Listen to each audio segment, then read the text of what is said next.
onto the main thesis of this video, which is my arm. As you can see, my arm has really grown since the last time you saw it. I have these two new motors. These carry, you can carry, I think, 500 grams versus the 9 grams which these blue motors were able to carry.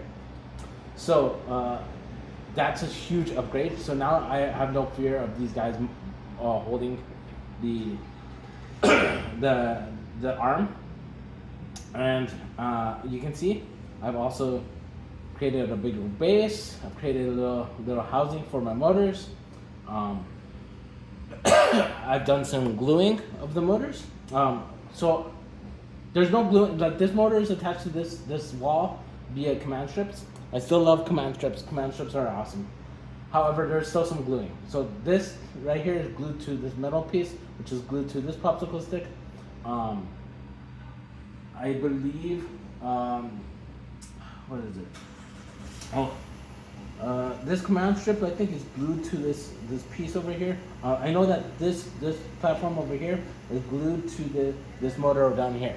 So there's still some gluing that took place here. However, I really like command strips. As you can see, there's command strips down here. There's command strips over here. This command strip is really important because if it presses over here too hard, the command strip will rip apart instead of this breaking, which could happen, or the motor breaking. So it's a little bit of safety thing. I didn't intend it, but it's just a happy coincidence. Anyways, let's get it. Now it actually works. Now this apparatus, this arm actually works. It can't lift anything really heavy, but it works. So you can see it just activated. So let's get it to work. So I can move it to the right, to the left. All right. Can move it. All right, stop freaking out, bro.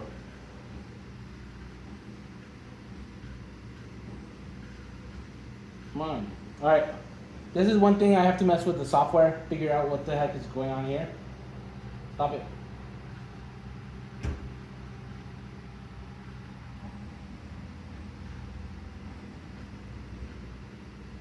I wonder what's going on there. That's weird. All right. Anyways, we'll let it freak out a little bit. And then I can move it down and up. So let's move it down. And then go up, down, to the other side, back to the first side, go all the way down. Boom. Now it could potentially pick up something. So I'm going to have it pick up this rubber band. So let's close this guy up. So here's the part that's, boom, there we go, closed. Bring it back up.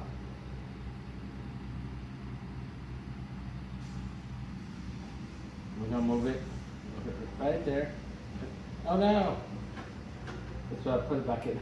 Alright, if it was something solid, it would have held it. Okay, there we go. We're gonna move it to, let's move it to the right. There, we're gonna drop it down there.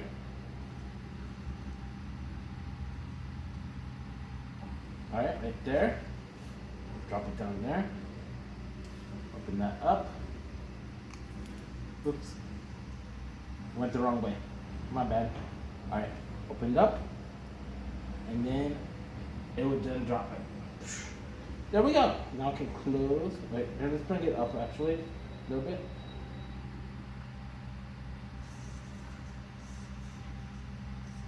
Alright, we're gonna move it to so you can see the mechanism of opening and closing right there. So you can see close, open, close, open, close, open, close, open, close, open, close, open, close, open. So you can see as you close it, kind of pulls the motor away from this part, which then that's where the command strip comes in. So let's open it up. Open it would be this way. Nope. Yeah, this way. There we go. Yeah, there we go. Yeah. So as you can see, so this part, I want to limit this. I want to limit it so that when it closes, it stops at this point. It stops there. It can't go past that. I want to limit that.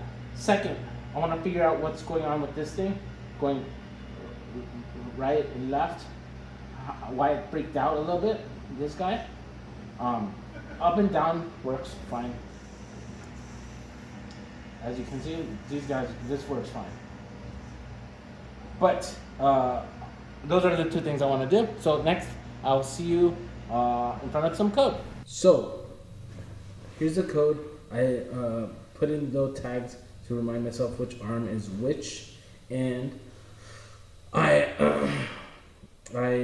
altered the readings. This is essentially the analog in and analog out. So the max and min, this is the analog minimum value, this is the analog maximum value.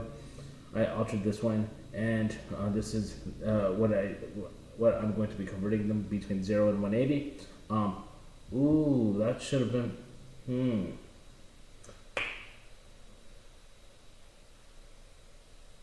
I'm just thinking about stuff. Maybe I should have converted this from 0 to 90. That way it won't go all the way to the end. That's probably maybe even 0 to 45. I'll try that later. I'll try that maybe with the new servo. Anyways, as you will see, the modifications to the code kind of didn't really pan out as great as I was hoping that it would. And so yeah, anyways, I'll show you that right now. This is how my arm works right now after the software updates, which I was messing around with over there on my computers, which I don't need that open. So here, let's move it to the right, to the left. Still need new potentiometers, but I think these are okay for right now. So to the left. So I think the software updates, even though I think it's because I was getting the power from my computer instead of from the battery, that was freaking it out. I don't know. I'm still trying to figure this out. But I think it was because of that, because right now it's not freaking out and it works perfectly fine. All right, so this one's a crap potentiometer too, so sweet. All right, and then moves it down and up, and so there we go, up, all the way up. Cool. And then let's see how the close works. Actually, let's move this a little bit so you can see a little bit better. Right. Here, let me see how that looks. Oops, sorry. That looks pretty good. All right, so let's see how it looks when you close. Let's see, close. Can I go further than that? No, I can. Shoot, you're not supposed to go further.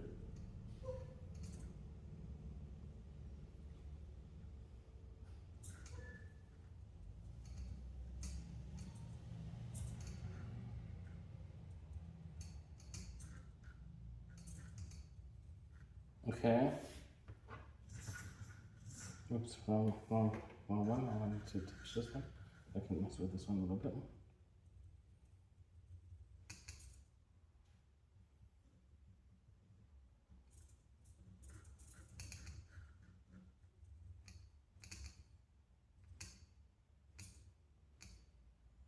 So I can close it, open it. Dude, honestly, these potentiometers suck. These things are terrible. I think I need new ones. That's essentially what it's gonna have to be. Because I'm messing with the software just trying to get these potentiometers to work. They're not great. They're terrible. So like, once I get some new ones, I think we'll be good. All right. So stay tuned. Subscribe to see that video when I post it. That's what I have. Happy Thanksgiving. Happy Black Friday. And I will see you guys later.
I wanted to express the importance of writing in a journal. All right, I wanted to express the importance of writing in a journal. So here, this is the journal I'm writing in right now. You can see I'm writing in it. This is the journal. It's a Moleskine. But before this, I was writing in here. So as you can see, from October 28th to November 14th, I've been writing in this. Then I decided to upgrade myself. But in here, I have a bunch of writing. And I've really seen the benefit of writing. I've seen the major benefits in my life of writing. Just writing my thoughts, writing anything I think about, write it in my journal. And I love this journal. I love it. It's super, super, super important to me. I want to fill it up all the way to the edge. Right now, I'm just at the beginning. But it's so important to me to be able to write. I prefer writing to actually doing anything on my phone. Right now, I'm filming off of my new phone. However, I prefer writing to doing anything on my phone. Anytime I have a desire to go on social media, I instead grab a notebook and start writing. And I get so much more benefit out of that. Writing and reading, I think these analog mediums, these analog modes of communication are integral to grow in today's digital environment where everything's trying to draw your attention.